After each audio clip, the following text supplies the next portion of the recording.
Welcome to the Deep Dive. We're here to cut through the noise and get straight to the core insights from the world's best sources. And today, we're really focusing on a challenge for someone we're calling the learner. This is for you if you've done the work, read the books, maybe taken courses on real estate, stocks, business strategies, but you're still hitting this invisible wall, asking yourself, why aren't the results sticking? Yeah, that invisible wall, that ceiling.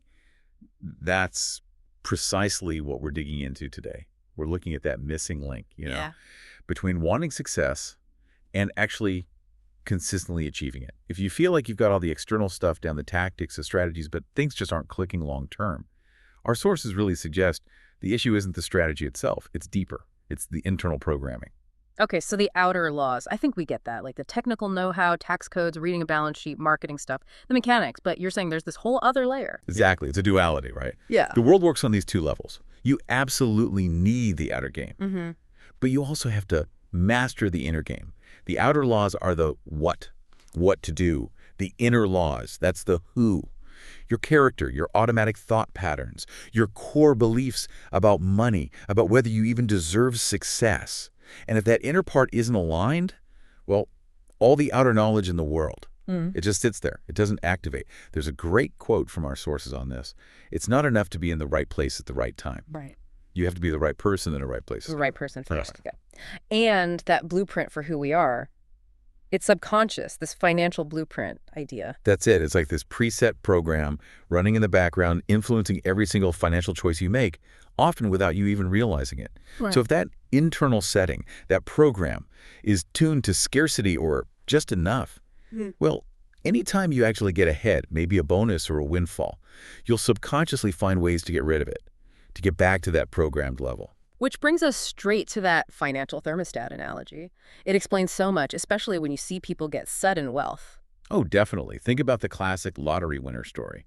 They get millions objectively life-changing money, right? But you look at the studies. Within a few years, maybe 2 to 5, a huge majority are right back where they started. Sometimes worse off. Why? Their outer world changed massively, sure, but their inner thermostat, still set for, say, $40,000 a year, reality just snaps back to match that internal temperature. They kind of shed the excess wealth without even knowing why. And the flip side is the self-made millionaire or even billionaire. The example used is Donald Trump losing it all, but then, boom, earns it right back. Because he lost the money, but not the mindset, not the internal setting. His thermostat was still set way up high, maybe billions. He didn't lose the capacity to generate wealth. Most people, though, their thermostat is set for maybe thousands, enough to be comfortable. Or sometimes, sadly, it's set below zero. They're, as this source puts it, frickin' freezing, always generating debt, always feeling behind. And they spend all this energy trying to boost their income externally, while the internal program is constantly fighting them, pulling them back down. Wow. Okay, that sounds really fundamental, deeply rooted. So our mission today, for you, the learner, is to really unpack this, demystify these root causes, figure out how this blueprint even gets formed in the first place. And then, crucially, what are the actual steps to reset that thermostat for real, lasting abundance? Right, let's get into the foundations then. The conditioning. Where does this incredibly powerful yet invisible blueprint actually come from? There's this great image used in the source material, the tree of life. We're always focused on the results. We can see the fruits, but the quality, the size, everything about those fruits, it's totally determined by what's happening below ground, the invisible stuff, the roots and the seeds. Exactly. If you want different fruits, you can't just, paint the leaves. You have to change the roots. And this ties directly into how things manifest, the basic process. Thoughts create feelings. Feelings drive actions. And actions produce results. T right arrow, here right arrow. Your financial blueprint dictates those first crucial steps, the thoughts and feelings. So to change the end results, your financial reality, we have to go way back. We need to look at the 3 main influences that conditioned those roots when we were young. Okay, influence number 1, verbal programming. This is about what we actually heard about money, wealth, rich people growing up. And these weren't just neutral statements, right? Yeah. They usually came packed with emotion, delivered by people we trusted, parents, teachers, family. Oh, absolutely. And for a child's mind, those statements become like undeniable truths. Gospel, almost. We heard things like, money is the root of all evil. Or maybe, you have to work your fingers to the bone for every penny. Jube, we can't afford that. That's a big one. Or the really damaging one, rich people are greedy. Or you're dishonest. These phrases forge these really strong, often negative emotional connections to the whole idea of having money. Why is that last one, rich people are greedy, why is that one singled out as particularly dangerous? Well, look at the case study they share about a guy named Stephen. This guy was earning serious money, over $800,000 a year for almost 10 years. Objectively, you'd say he was successful, right? But his net worth, zero. Absolutely nothing saved or invested. Every time a big chunk of money came in, he felt this compulsion to spend it, get rid of it, often on stuff he didn't even really need or want. So he was making the money, but his system was actively rejecting it. Why? Because growing up, his mother constantly drilled into him, rich people are greedy pigs. That was her mantra. So deep down, Stephen's subconscious mind created this equation. Rich equals bad. Greedy, not a good person. And since, on a fundamental level, he wanted to be a good person, wanted his mother's love and approval, his internal program made sure he never actually accumulated wealth. He unknowingly chose what he perceived as moral integrity based on that childhood programming over actual financial success. Wow. So the key principle here, for you listening, this is huge. When your subconscious has to pick between a deeply rooted emotion like needing approval or feeling loved and pure logic like, hey, saving money is smart. Emotions will win almost every single time. Logic tells Steven, save and invest. Emotion screams, spend it quick, stay good, don't be like those greedy rich people. Precisely. Now let's move to the second major influence, modeling. This isn't about what we heard, but what we saw. What did our parents or guardians actually do with money, their habits, how they spent, how they saved, if they took risks, and crucially, how did they interact around money? Was it a source of constant stressful arguments or calm planning? Children absorb all of that. Yeah, we mimic what we see, don't we? Often without even questioning why we're doing it. I love the ham story from the source material. It's such a perfect illustration. This woman always cuts the ends off the ham before she bakes it. Her husband finally asks why. She says, well, my mother always did it. Scientific finance. So they ask the mother. She says, oh, my mother always did it that way. They track it all the way back to the great-grandmother and find out she only did it because her baking pan was too small for a whole ham. Exactly. A habit born of a specific circumstance long ago gets passed down generations completely unexamined, even when it makes no sense anymore. Our financial habits are often just like that ham. The author himself shares his own story, spending about 10 years stuck repeating his father's financial pattern. His dad was a home builder. He'd make a bunch of money, be rolling in it, then somehow lose it all, end up in debt, and then start the cycle all over again. And the author found himself doing the exact same thing, make a small fortune, feel great, then somehow blow it all and be back at square one. That yo-yo cycle, unconscious replication. And this modeling thing can lead into a really tricky emotional space, too. The anger rebellion trap. Like trying to get rich specifically to spite your parents or prove them wrong because maybe they struggled financially. Yeah, that's a really unstable foundation for motivation. If anger or rebellion is fueling your drive for wealth, you're basically wiring money and stress together in your brain. So the more money you make, the more anger and stress you feel. It becomes this paradox. Eventually, your mind just wants peace. It wants equilibrium. And it might conclude, hey, this money thing is making me feel awful. To stop feeling angry and stressed, I need to get rid of the money. And boom, subconscious sabotage kicks in. Bad investments, reckless spending, maybe gambling, anything to shed the wealth and get rid of that toxic emotion attached to it. The core message is, money motivated purely by fear or anger or this desperate need to prove yourself, it will never lead to happiness or genuine peace, ever. That makes total sense. The money just becomes tangled up with the original emotional baggage you haven't dealt with. Right. And the third big influence, specific incidents. These are usually significant, often emotionally charged, single events involving money from your past. These moments can create instant, rock-solid negative associations, like money equals pain. The example of Josie the nurse is really powerful here. Yeah, it's heartbreaking. Josie witnessed this incredibly bitter, escalating fight between her parents, specifically about money. And right in the middle of it, her father had a massive heart attack and died. Right there.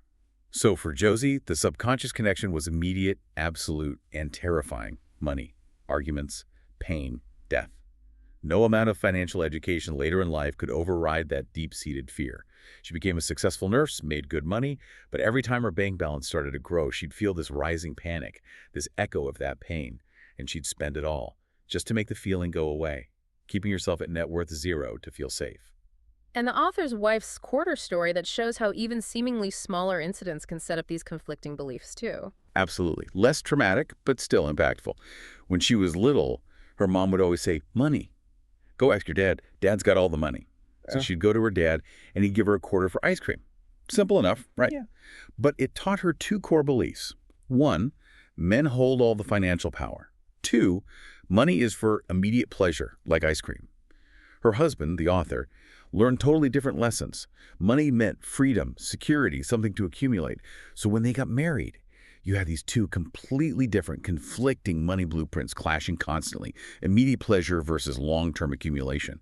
It caused huge fights, and they couldn't even understand why until they dug into this childhood programming.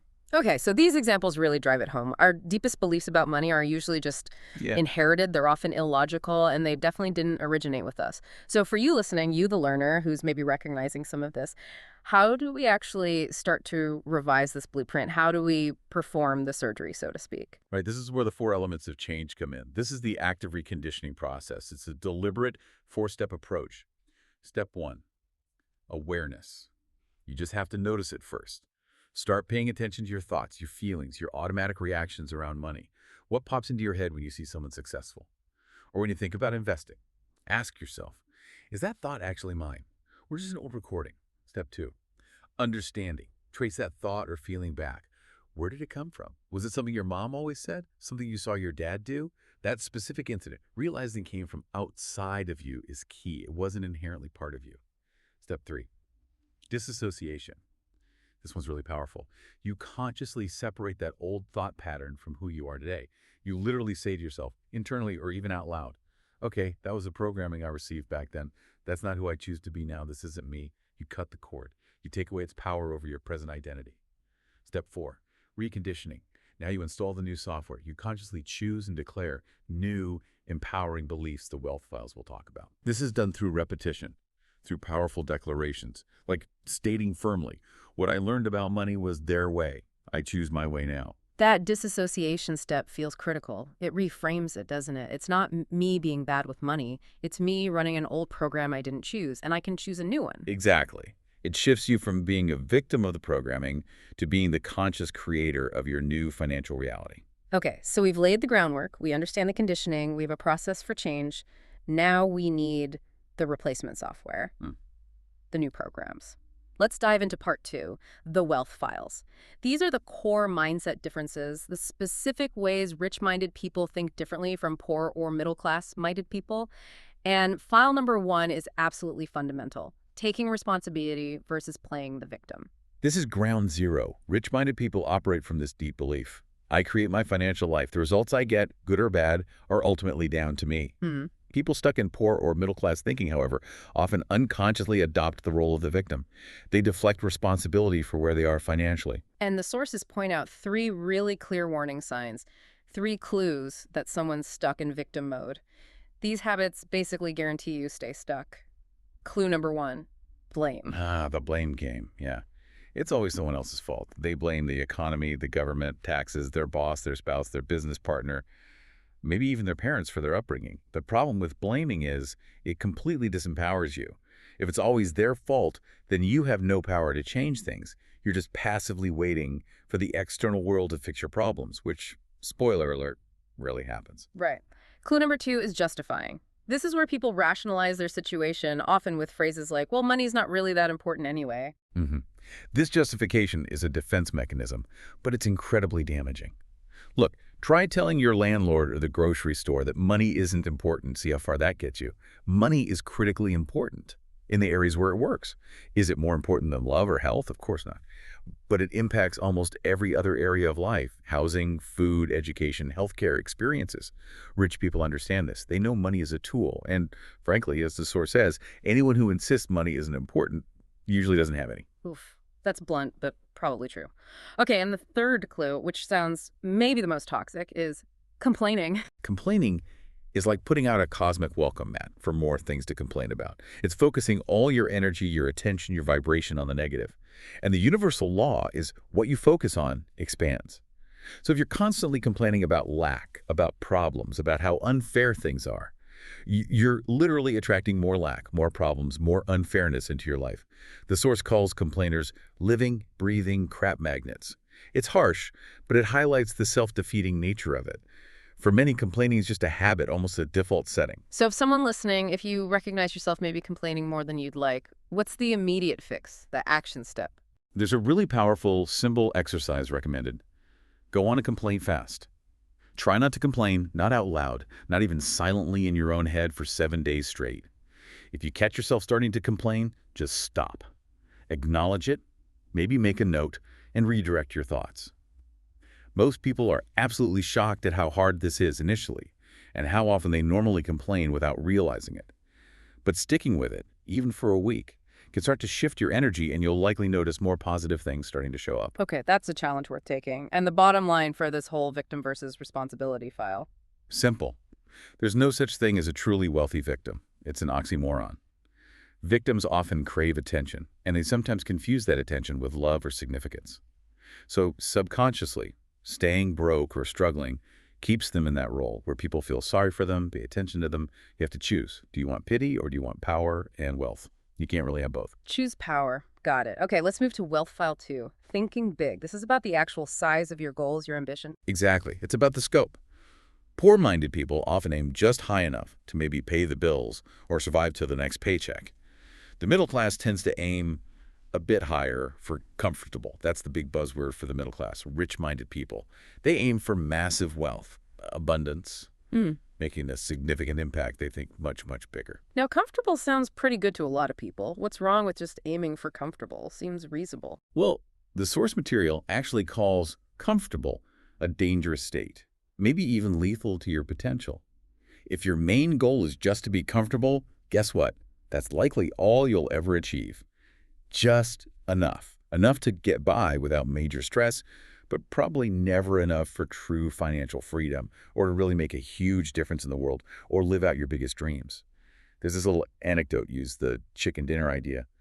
Being comfortable means you probably spend your life looking at the right side of the menu first, the price side. You order the chicken because it's safe, predictable, you know the cost. Yeah. You'd never dare consider the lobster or the steak market price because that feels too risky, too uncomfortable.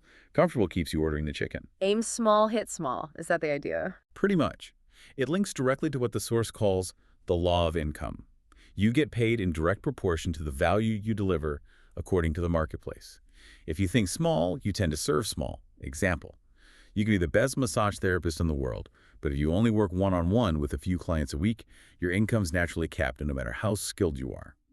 Rich-minded people think about scale. How can I deliver my value to hundreds, thousands, millions? That bigger thinking, that wider reach, is what justifies and attracts much larger rewards. Okay, that makes sense. Let's jump ahead a bit to Wealth File 5, focusing on opportunities over obstacles. This feels really key for getting unstuck, especially for you, the learner, if you feel trapped in analysis paralysis. Oh, absolutely. This is all about your primary focus when faced with a new possibility. Poor-minded people tend to immediately focus on the risks, the potential downsides, the obstacles. Their first question is usually, what if it doesn't work? They magnify the potential loss. Rich-minded people, they acknowledge risks, sure, but their primary focus is on the potential reward, the upside. Their first question is more like, how big could this be, or how can I make this work? They trust their ability to figure things out if problems pop up. And that fear of failure, that obstacle focus, it leads to massive procrastination, right? People spend forever getting ready. Exactly. They research and plan and analyze and tweak and strategize, sometimes for months, even years, trying to get everything perfect, eliminate all risk before they start. But by the time they finally feel ready, if they ever do, the opportunity has often passed them by completely. The window closed while they were polishing the glass. So what's the alternative mindset? The rich operate more on a ready, fire, aim philosophy. Get yourself ready. Yes, do your essential homework, your due diligence, but do it quickly. Then take action, fire. Even if it's imperfect action, get the ball rolling. The aim part comes after you've started. You adjust, you correct course. You learn as you go based on real-world feedback. If you wait for 100% certainty or perfect information, you'll be waiting forever. Action creates clarity. The busboy corridor example you mentioned earlier fits perfectly here. It shows how taking even a small, seemingly unrelated action can put you in the path of opportunity. It's a great story. The author wanted to break into the dessert business. Instead of spending ages writing a business plan or doing market research, what did he do? He took a minimum wage job as a busboy at a popular pie shop, Mother Butler's. Not glamorous, right? But he wasn't planning to stay a busboy. His goal was just to get in the corridor, to be inside the industry, observing, learning, talking to people, suppliers, managers, bakers, learning the nuts and bolts from the ground up while getting paid a little bit. And that simple act of getting in the corridor led to something completely unexpected. Totally. By being there, taking that action, he met someone. That contact then introduced him to someone involved in the early days of the fitness equipment boom. One thing led to another, and that seemingly random connection led him to open one of the very first retail fitness stores in North America, which ultimately made him his first $1 million. The point is, you often can't see the whole path ahead. But if you just take action, get yourself moving, get in the corridor of where you want to go, unexpected doors start to open. Serendipity happens when you're in motion. Okay, fantastic. Let's tackle another potentially challenging one. Wealth File 6. Admiring and blessing the rich. This can rub people the wrong way, especially if they grew up hearing negative things about wealthy people. Yeah, this one requires a conscious shift for many. The core idea is simple. Poor-minded people often resent, envy, or criticize the rich. And that very resentment acts like a repellent, keeping wealth away from them. How does that work? Why does resenting rich people keep you poor? It goes back to that subconscious conflict we talked about earlier. If deep down you believe rich people are greedy or unethical or just plain bad, your subconscious mind goes into protection mode. It says, whoa, I don't want to be greedy or bad. I don't want people to resent me like I resent them. So to keep you safe and good according to that belief system, it subtly sabotages any chance you have of actually becoming rich yourself. You can't become something you despise. That link between rich and negative judgment has to be broken. The stories in the source about the author's fancy car, the Jaguar, getting keyed, or having beer cans thrown at it in certain neighborhoods, that really illustrates its societal resentment, that wealth equals target feeling. It does.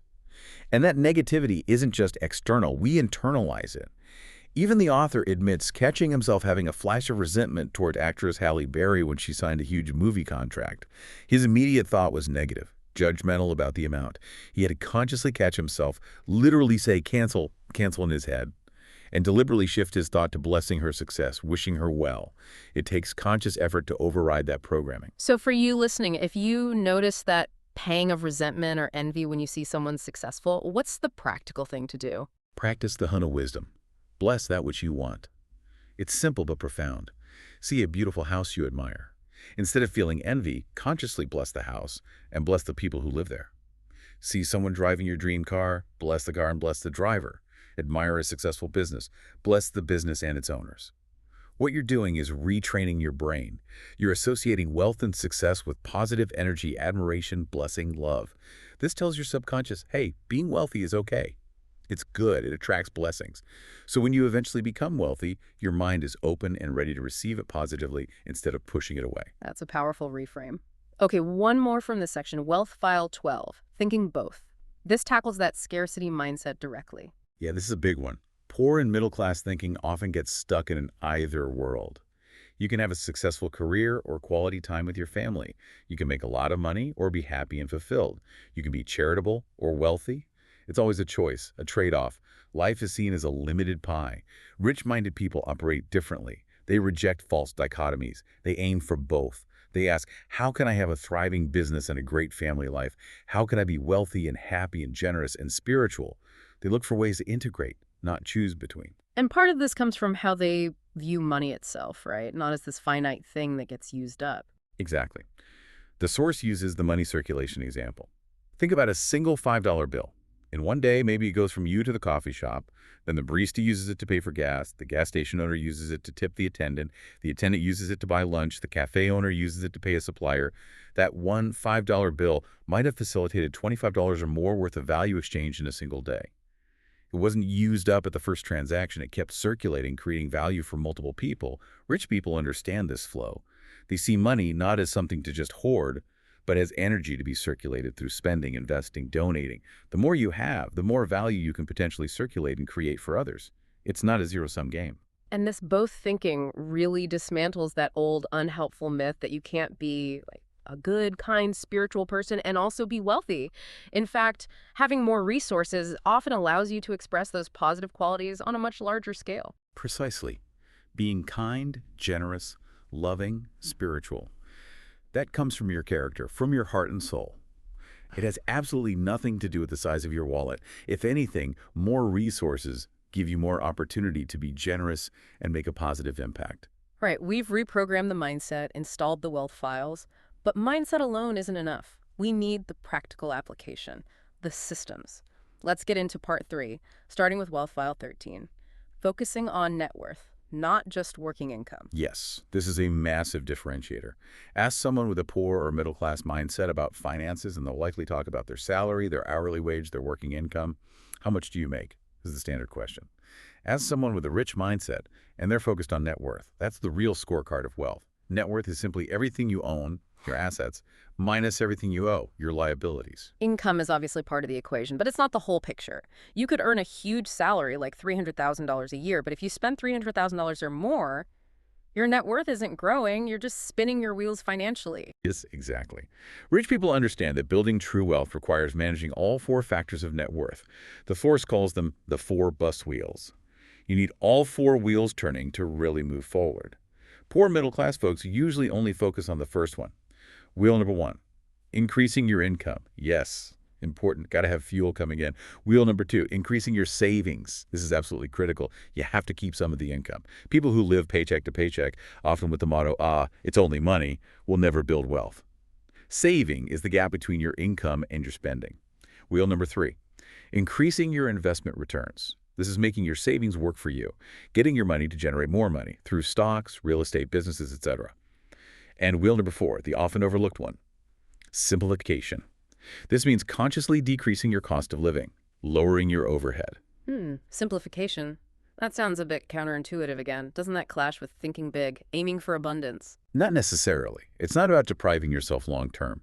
It's about being smart and strategic, especially early on. By simplifying, by consciously controlling your expenses, you create a bigger gap between your income and outgo. That bigger gap means more money available for savings and investing. Wheels 2 and 3. It also means your investments don't have to work quite as hard to cover your basic needs, so you can potentially reach financial freedom faster. Think about that story of Sue, the woman who reached financial freedom by age 30. Yeah, her story was amazing because she didn't, invent Facebook or become a CEO. She used simplification brilliantly. Exactly. She sold her first house, made a good profit. But instead of immediately upgrading to a bigger, fancier house, she made a radical choice. She consciously decided to simplify her life dramatically. Lived very frugally for a while, possibly moved in with her sister temporarily, I think the story implies. She invested basically all the profit from the house sale. Because her living expenses were now so low, the passive income generated by her investments was enough to cover her needs. Boom. Financial freedom. She wasn't tied to a job anymore. Last the source heard, she was spending 6 months a year living simply and happily in Fiji. She chose freedom over fancy overhead. That's smart simplification. Okay, that clarifies it. It's strategic simplification to accelerate freedom. So the action step for focusing on net worth. Super simple, but incredibly powerful. Track it. Calculate your net worth assets minus liabilities down to the penny consistently. The recommendation is every 90 days. There's a principle here. What gets measured gets managed. Or, as the source puts it, what you track will increase. Bringing conscious awareness to your net worth number is the first step to improving it. Makes sense. Which leads us directly into Wealth File 14. Managing your money. You can track net worth all day, but if you don't manage the money coming in and going out, nothing changes. This might be the single biggest practical difference between financial success and failure. It's not about how much you earn, it's about how well you manage what you earn. So many people avoid dealing with money, especially if they feel like they don't have enough to manage. I'll start managing my money when I have more, they say. But that's completely backward. The universe, or just reality, seems to operate on this principle. Until you show you can handle what you've got, you won't get any more. It's like a test. The ice cream analogy illustrates this perfectly. Yeah. Imagine a little 5-year-old kid. You give them a single scoop ice cream cone. They immediately turn around, distracted, and drop it on the floor. Splat. Would you then say, "Oh, poor thing, here's a giant triple scoop cone to make up for it"? Of course not. You'd be setting them up for an even bigger mess. They haven't shown they can handle the single scoop yet. Well, the source suggests the universe treats us the same way with money. If we can't responsibly manage the $100, the $1,000 we have now, why would it entrust us with $100,000? We need to develop the habit of good management first, regardless of the amount. Okay, so we need a system to build that habit. This is where the JAR system, the allocation method, comes in. Exactly. It's a simple way to give every dollar a job as soon as it comes in. You physically or mentally divide your income into different accounts or jars. While the source suggests specific percentages, the habit is more important than the exact numbers initially. But two jars are absolutely crucial for reprogramming your financial blueprint. Let's start with the big one, the FFA, the Financial Freedom Account. This gets 10% off the top of everything you receive. And the rule is never spend it. Never spend the principal. Right. This 10% goes into your FFA, and its sole purpose is to be invested stocks, bonds, real estate, whatever fits your plan. It's for building assets. This is your golden goose. You nurture this goose, you feed it with 10% of your income, and eventually it starts laying golden eggs, passive income, from dividends, rent, interest, capital gains. The goal is for those golden eggs, that passive income, to eventually grow large enough to cover your living expenses. That's financial freedom. This account forces you to shift from a consumer mindset to an owner-investor mindset. Okay, crucial jar. But the second one is almost the opposite, the play account. This also gets 10%, but the rule here is you have to spend it every month. Yes. And you have to spend it in ways that make you feel luxurious, abundant, pampered, things you wouldn't normally justify spending money on. All right, I can see listeners, maybe even myself, feeling a bit skeptical here. Mandatory extravagant spending, like getting a ridiculously fancy massage with hot rocks and cucumbers on your eyes, as the example goes. How does spending help build wealth? Seems counterintuitive. It does seem backward at first glance, but it's psychologically brilliant. Think about it. We're not just logical saving robots. We have emotions, desires, an inner child, or a fun-seeking spirit that needs enjoyment. If your entire money plan is about restriction, deprivation, and constantly saying no to yourself, eventually that fun-seeking part of you feels choked, suffocated. And what happens when it feels too deprived? It rebels. It might unconsciously sabotage your whole savings plan by triggering a huge impulse buy, a costly mistake, or just making you give up entirely because it feels too hard and joyless. The play account prevents this. It feeds that fun-loving spirit. It proves to yourself that you can enjoy money now. It strengthens your receiving muscle, your ability to accept good things. And crucially, it balances the saving investing discipline with immediate pleasure, making the whole process sustainable and enjoyable. It creates internal harmony. Ah, okay, so it's not just random spending, it's strategic spending to keep the whole system psychologically balanced. Makes sense. What about the other jars in the recommended allocation? The rest provides structure for other needs. 50% goes to necessities. This covers your core living expenses, rent, mortgage, utilities, food, transportation, insurance. If you consistently need more than 50% here, the source says you likely need to look at wheel #4, simplification. Lower your overhead. 10% to long-term savings for spending, LTSS. This is for planned, bigger future purchases that aren't everyday needs, saving for a down payment on a house, a new car, a big vacation, maybe kids' education. 10% to an education account. This is vital. It's specifically for investing in yourself, books, courses, seminars, coaching, workshops. Rich people are committed to lifelong learning and growth. 10% to a give account. This is for charity, tithing, donations, or even just helping out friends or family. This reinforces the abundance mindset, believing there's enough to share, and practices the circulation of value. That's a comprehensive system. It covers saving, investing, spending, learning, and giving. It creates structure and balance. And the key is starting the habit, even if the amounts are tiny. The source tells the story of Emma, who was apparently bankrupt, but started using the jar system with just $1 a month, literally putting 10 cents in her FFA jar, 10 cents in play, etc., because that's all she felt she could manage. But she built the habit. So later, when an unexpected bonus check came through, she didn't just blow it like she might have before. The management habit was ingrained. She automatically put 10% into her FFA, building $10,000 in savings for the first time ever. The habit was the key, not the initial amount. That's powerful. Okay, final wealth file, number 16. This feels like the linchpin connecting the inner world to the outer results, acting in spite of fear and discomfort. Absolutely. Action is the bridge. You can have the best mindset, the best plan, the best jar system. But if you don't actually do anything, nothing changes in the real world. And taking action, especially new action that leads to growth, almost always involves facing fear, doubt, uncertainty, inconvenience, and discomfort. There's a great principle here. If you're only willing to do what's easy, life will be hard.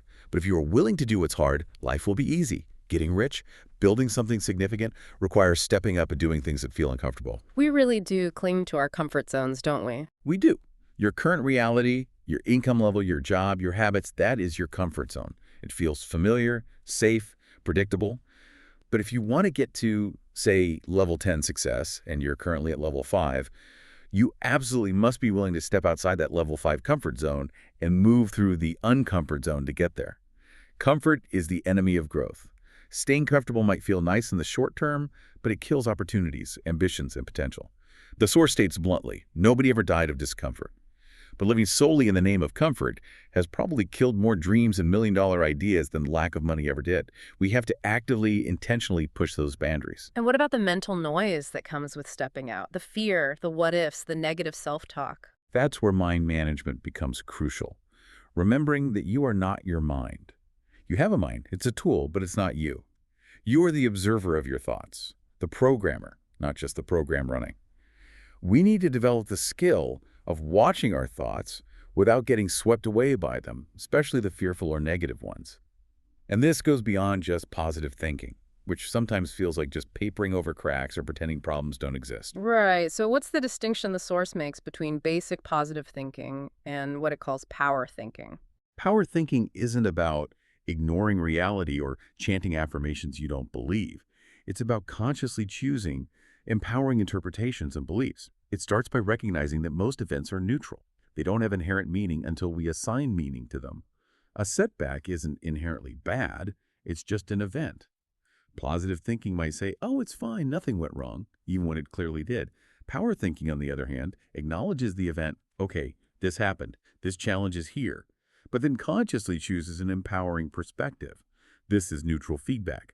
I choose to see this as an opportunity to learn. I am resourceful. I am capable of finding a solution. This will ultimately make me stronger, smarter, and support my long-term success.